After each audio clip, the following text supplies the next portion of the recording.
Hi, I'm Brendan Elba, and I am a second-year electrical and computer engineering major. Hello, I'm Eric Mai, and I'm a first-year mechanical engineering major. Hi, I'm Dan Austin Fernandez, second year mechanical engineering major. Hello, I'm Petty Louis Pascal, and I'm a first-year aerospace science and engineering major. And today, we will be presenting on the environmental and performance testing of hard disk drives as low-cost CubeSat reaction wheels. Dan will now talk about the REALOP mission and the hard disk drive tech demonstration's role as a part of that mission. REALOP, or Remote Experimentation and Analysis of Low Orbit Phenomena, is UC Davis's first undergrad-led CubeSat mission. Our primary objective is for the downlink of a complete image of the Earth. Within this mission is a tech demonstration of an off-the-shelf hard disk drive to be used as attitude control of the CubeSat to orient itself for taking pictures of the Earth. The performance of this hard disk drive in low Earth orbit will be compared to a manufactured reaction wheel, a typical attitude control device that is also on board. Both reaction wheels and hard disk drives can theoretically perform the same function in this application. To further elaborate on why use HDDs as reaction wheels, I hand it off to Petty. The difference between the two is a lack of any heritage data of hard disk drives in orbit and cost. Currently, the hard disk drive is at a technology readiness level, or TRL, of 4, which is a level given to components that have experienced laboratory environmental testing. Taking it to low Earth orbit and gathering research and data will elevate it to a maximum TRL of 9, having been tested on a mission. Reaction wheels cost 2 to 3 orders of magnitude more than hard disk drives, and with the research that we provide in this tech demonstration, the financial barrier for universities and research organizations across the globe will be lowered. This will enable these institutions more accessibility to performing their own missions in space at lower cost. We'll be talking about the assembly of the hard disk drive, the electrical modifications that need to be undertaken, the control for the hard disk drive, and the environmental testing it needs to pass in order to qualify for flight through shock, vibration, and thermal vacuum testing. I will now pass it on to Brandon to talk about the assembly and modifications of the hard disk drive. Although in their designed use case, hard disk drives will spin in one direction at a constant speed, this is in fact a limitation only of their built-in control circuitry. A hard disk drive is essentially a metal casing built around a motor with a platter attached to it. The motor design itself is that of a 3-phase brushless DC motor, a common variety of electric motor which finds widespread use in applications that require efficiency, longevity, and low noise or vibration. They are near frictionless due to their design, leveraging electromagnetic attraction and repulsion between coils and magnets inside the motor. And they are also quite mechanically stable, especially in the case of a hard disk drive. This makes these kinds of motors optimal for our microsatellite application, an environment in which power consumption, heat generation, and mechanical disturbance must be minimized. REALOP's orientation of the hard drive's axis of rotation along the z-axis of the CubeSat gives less than 90 by 90 millimeters to fit the original casing. As such, we have chosen to adopt a 1.8-inch hard drive, as opposed to the larger 2.5-inch and 3.5-inch variants. While it is possible to cut the casing of a hard disk drive to allow for larger drives to fit inside a CubeSat, something that would improve performance, it is not a modification we are considering with our current time frame. The 1.8-inch hard drive has a moment of inertia of 7.15 times 10 to the minus 7 kilograms meters squared, which meets our mission requirements for controlling the orientation of the CubeSat. Following the selection of the hard disk drive, it was necessary to perform some physical modifications on it. This entailed removing extraneous components which were unnecessary for our use case, and therefore would add undesirable bulk and complication during both testing and flight. The reading arm, magnets, and the associated mounting hardware were all removed, along with the built-in circuit board. Removing the circuit board exposed 3 metal contact points built into the body of the hard drive, which are the connection points for the motor. This is typical for brushless DC motors, which take in 3 sinusoidal signals that are 120 degrees out of phase with one another. The speed and direction of the motor can then be controlled by modifying the order and the frequency of these 3 signals. The control scheme is more involved and complex than regular DC motors, and as such, a dedicated circuit is required to properly create and modulate the motor input signals. Due to the ubiquity of brushless DC motors, these circuits are widely available for purchase in the form of ICs and are referred to as electronic speed controllers, or ESCs. Now Eric will go over our selection and eventual testing of the ESCs in our hard disk drive. There were many important properties of the HDD's BLDC that were taken into account while making our ESC choice. For one, the motor stator's inertia is very low and therefore can be easily stopped by improper control voltages. Another is that the coils are very small and therefore have very little back EMF. an output voltage that is sometimes used to control a motor. The final property is that the wire of the coils is very thin and therefore have a very high resistance for their output magnetism and can quickly be heated to high temperatures, creating a vicious cycle of heat generation and lost efficiency.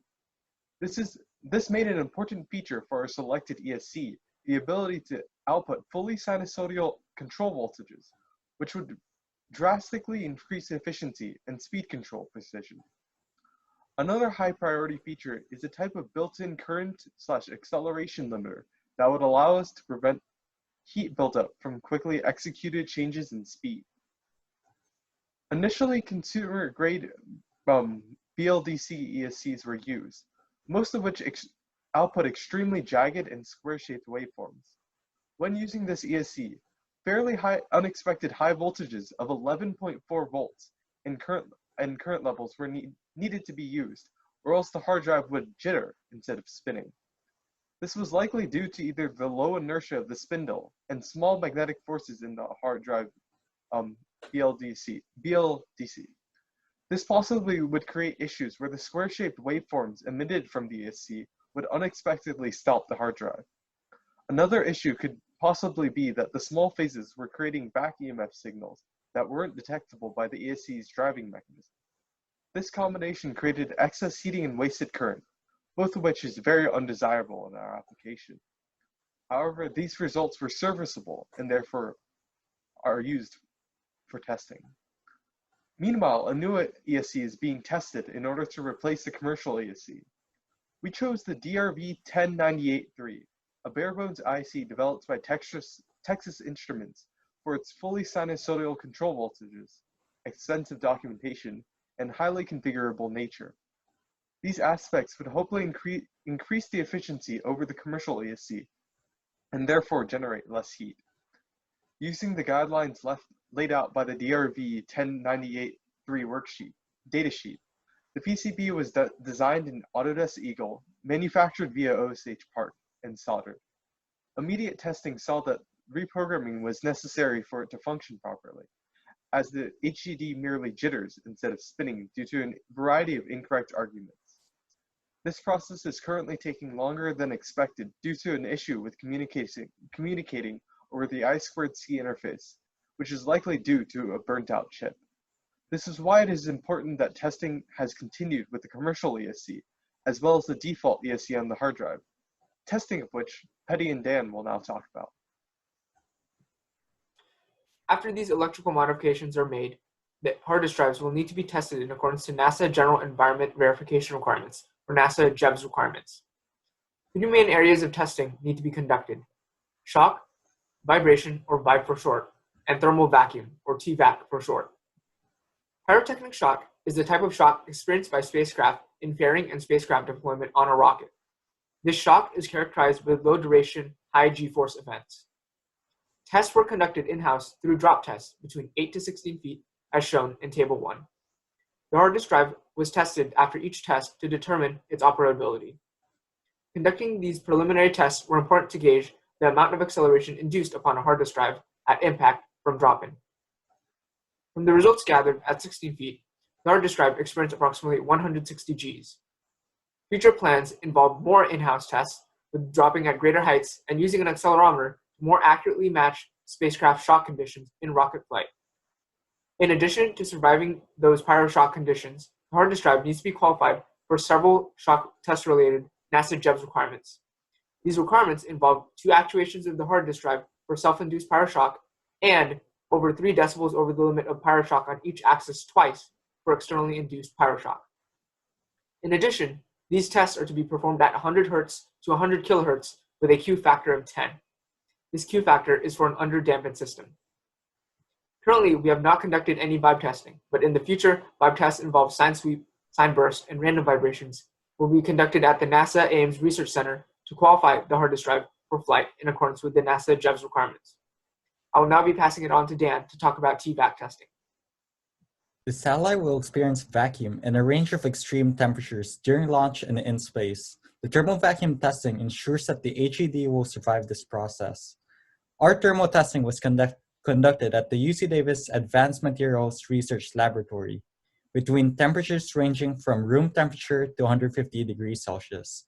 The preliminary vacuum testing was conducted, and the results revealed the necessity to conduct full thermal vacuum testings at the NASA Ames Research Center.